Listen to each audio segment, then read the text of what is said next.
He was the Jungle King, the Olympic legend, the face of Tarzan for an entire generation. But behind the fame and glory was a man whose final years faded into silence and obscurity. What happened to Johnny Weissmuller, the man who once ruled Hollywood from the trees? This is his heartbreaking story, from golden medals to abandoned homes, and a final goodbye far from the spotlight. Johnny Weissmuller was born in 1904 and rose to fame not through acting, but through raw athletic power. A swimming champion with 5 Olympic gold medals and over 50 world records, Johnny was unmatched in water. But Hollywood had bigger plans for him. In 1932, MGM turned him into a star, casting him as Tarzan in Tarzan the Ape Man. He wasn't just an actor, he was Tarzan. With his primal yell and powerful frame, Johnny brought the jungle hero to life in 12 unforgettable films. As Johnny's fame skyrocketed, rumors swirled about his extravagant homes, especially a legendary estate in Nichols Canyon, Los Angeles. With a pool shaped like Florida, it was said to be Tarzan's real house. But the truth? No solid records ever tied Johnny to that estate. The myth overtook the man. The line between Tarzan the icon and Johnny the person began to blur. Johnny's true home was far more humble. A mid-century house in Cheviot Hills, Los Angeles. It wasn't a mansion, just a modest, peaceful place. There was a pool, a small tribute to his swimming past. In the backyard, space for quiet moments. The most telling detail? His name, Johnny, etched into the concrete outside. A faded signature of a man who once ruled the box office. In Lake Elsinore, another mystery house claimed to be his. A 6,500 square foot beauty with old world charm, part of the Delaney Rancho complex.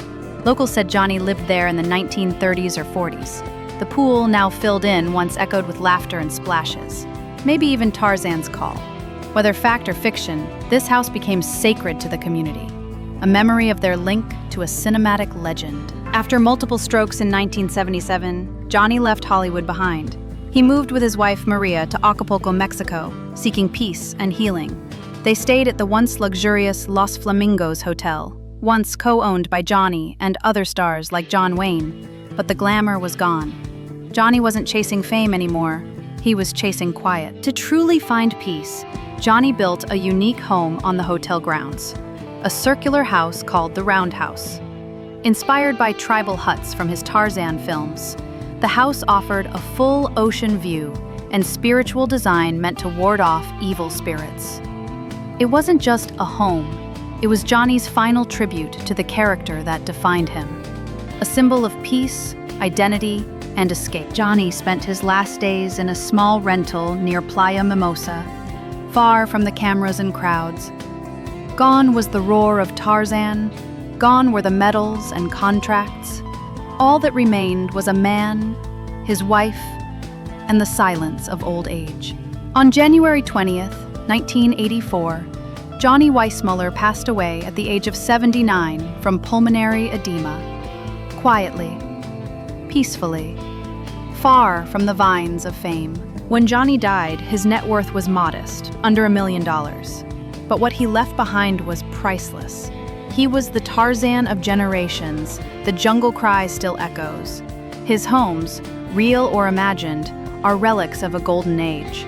Johnny Weissmuller didn't just live as Tarzan, he became him. And though his final years were silent, his legacy will forever roar.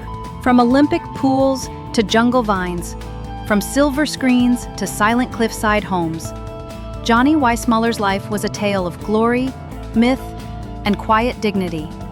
He may be gone, but his legend swings on, forever etched into Hollywood history.